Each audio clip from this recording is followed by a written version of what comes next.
Cricket रसिक हो, नमस्कार. मी विवेक कुलकर्णी. आपल्या सर्वांचं स्वागत आहे माझं पिंपरी चिंचवड चॅनेलच्या क्रिकेट गप्पा या खास कार्यक्रमात. क्रिकेट रसिक हो, भारतीय संघ आणि अफगाणिस्तान संघ या दोन देशात चंदीगड येथे एकमेव कसोटी सामन्याच्या मालिकेतला सामना आज सुरू झाला. हा सामना WTC म्हणजे वर्ल्ड क्रिकेट टेस्ट क्रिकेट कॉम्पिटिशनसाठी कुठलाही उपयोगाचा नसला तरी पुढील काळातील भारताच्या काही दौऱ्यासाठी काही कसोटी सामन्यासाठी ही एक प्रकारे रिहर्सलच होती. आज भारतीय संघाने नाणेफेक जिंकली. मानव सुतार या युवा फिरकी गोलंदाजाला भारतीय संघाने पदार्पणाची संधी देताना जसप्रीत बुमराह, रवींद्र जडेजांना आराम दिला आणि गुजरात टायटन्स मधले तब्बल 6 खेळाडू या संघात शुभमन गिलने निवडून एक प्रकारे क्रिकेट प्रेमींना चर्चा करण्याची आयतीच संधी दिली. कर्णधाराला आपल्या संघात आपल्याला हवे ते आपल्या दृष्टीने योग्य वाटणारे खेळाडू निवडण्याचं स्वातंत्र्य असतं, मुभा असते. तेच त्यांनी केलं.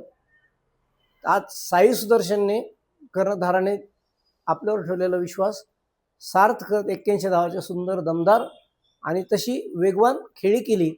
खरं तर तो शतकच पूर्ण करेल असं वाटत होतं, मात्र केवळ दुर्दैव तो 81 धावावर असताना त्याचा अत्यंत सुंदर असा झेल यष्टीरक्षकाने घेतला आणि 81 धावात त्याची ही महत्त्वपूर्ण पण शतकाला आसपास जाणारी खेळी संपुष्टात आली.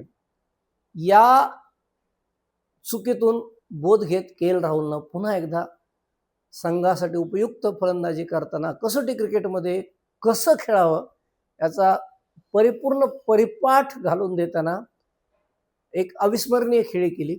तशी ही संत खेळी मानली जाऊ शकते. आज T20च्या काळात 30 चेंडूत 35 चेंडू शतक होतं. 165 चेंडूत शतक, ज्यात एकही षटकार नाही. ही आजच्या पिढीला ही गोष्ट आवडणारी नाही, तरीही या शतकाचं नितांत सुंदर, अवर्णनीय आणि खास असं वैशिष्ट्य आहे. कसोटी क्रिकेटमध्ये अशाच पद्धतीने खेळून आपले वैयक्तिक विक्रम तर होतात, त्याचसोबत संघाला दमदार आघाडी मिळवण्यासाठी सुद्धा या खेळीचा उपयोग होतो.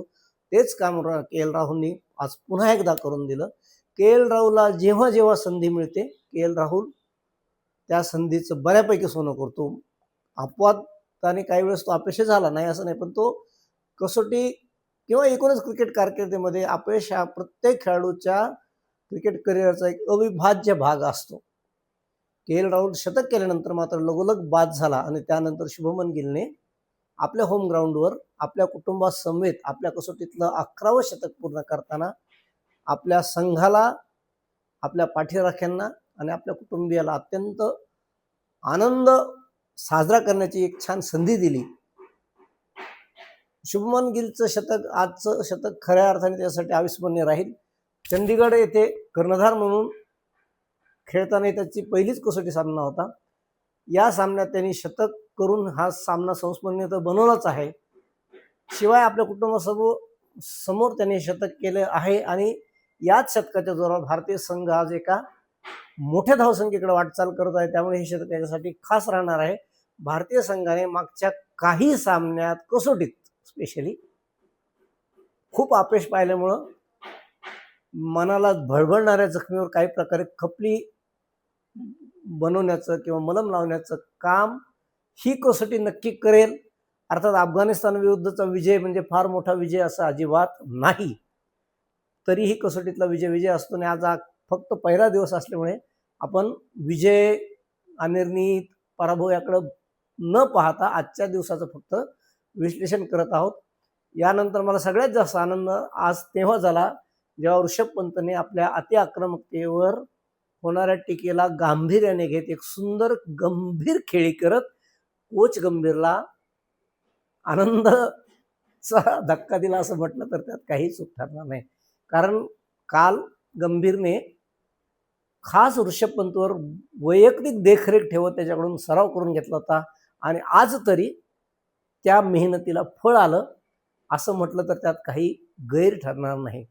एकूणच भारतीय संघासाठी आजचा दिवस अत्यंत छान असा राहिला. 3 गडी गमन भारताने 368 धावा केल्यात. आज पहिलाच दिवस आहे. 85 षटकाचा खेळ झाला. खरं तर 5 षटकं अजून व्हायला हवी होती, पण ती झाली नाही. अर्थात भारताकडे अजून 250 ते 300 धावा करण्याइतका वेळ असल्यामुळे भारतीय संघ उद्या त्या धावा करून 650च्या आसपास धावा करून डाव घोषित करत अशी आशा शक्यता मला वाटत आहे. तुम्हाला काय वाटतं ते सांगा. आणि सगळ्यात महत्त्वाचं, आज भारतीय संघात म्हणजे भविष्याच्या दृष्टीने एक वेगळी नांदी, एक परिवर्तन किंवा इतिहासाच्या पुस्तकात एक खळबळजनक घटना घडली असं म्हटलं तर त्यात काही वावगं ठरणार नाही. ज्या सूर्यकुमार यादवने T20 फॉर्मॅटमध्ये भारतीय संघाला सगळ्यात जास्त यश मिळवून दिलं, विश्वविजेतेपद मिळवून दिलं, त्या सूर्यकुमार यादवला भारतीय क्रिकेट नियामक मंडळाने म्हणजे BCCI कर्णधारपद तरी हिसकावून घेतलं, पण संघातही निवड न करून त्याच्या चाहत्यांना धक्का दिला आहे. अर्थात यात निवड समितीची चूक आहे असं म्हणता येत नाही. मागच्या काही महिन्यात सूर्यकुमार कर्णधार म्हणून जरी यशस्वी ठरला असला तरी तो फलंदाज म्हणून वैयक्तिक त्याची कामगिरी अत्यंत खराब अशीच आहे.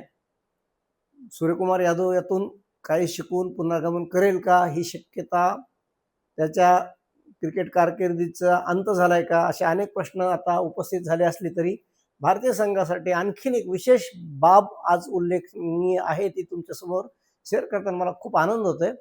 आज बेबी बॉस, युवा सेन्सेशन, भारताचा नवा सुपरस्टार हे विशेषण मी बिलकुल लावत नाही. मीडियामध्ये त्याला म्हटलं जातं. त्या वैभव सूर्यवंशीची भारतीय क्रिकेटच्या आंतरराष्ट्रीय स्तरावर निवड समितीने निवड करून वैभव सूर्यवंशीच्या चाहत्यासह क्रिकेट विश्वाला एक छान गोड धक्का दिला आहे. वैभव सूर्यवंशी ज्या पद्धतीने खेळतोय, तो ज्या फॉर्ममध्ये आहे, त्याची जी लय आहे ती पाहता तो प्लेइंग इलेव्हनमध्ये नक्की खेळ अशी शक्यता तर आहेच आहे. आणि तसं जर झालंच तर ते भारतासाठी जागतिक विक्रम ठरेल. कारण 15 वर्षाच्या आजतागायत एकही खेळाडू भारतीय संघातून आंतरराष्ट्रीय पदार्पण करू शकला नव्हता. Little master, Bharat Ratna, wonder boy Sachin 16व्या वर्षी भारतीय संघात आला होता. त्याच्याच काहीशा शैलीवर चालणारा पण त्यापेक्षाही स्फुटक फलंदाजी करणारा वैभव सूर्यवंशी भारतीय संघात आला आहे. IPL मध्ये त्यांनी दैदिप्यमान कामगिरी करून सर्वांना प्रभावित केलं आहे. पण IPL आणि T20 याच्या म्हणजे आंतरराष्ट्रीय खेळात जमीन आसमानचा फरक असतो. तो फरक त्याच्या लक्षात यावा आणि त्याच्याकडून त्याच्या नावाला साजेशी आणि त्याच्या IPLच्या कीर्तीला साजेशी कामगिरी घडावी इतकीच परमेश्वराकडे प्रार्थना. वैभवच्या भावी क्रिकेट कारकिर्दीसाठी मनपूर्वक शुभेच्छा. आणि पुन्हा उद्याचा सामना संपल्यानंतर अशाच छोट्या विश्लेषणासह आपण भेटू. तोवर आपली काळजी घ्या आणि क्रिकेट पाहत राहा. धन्यवाद.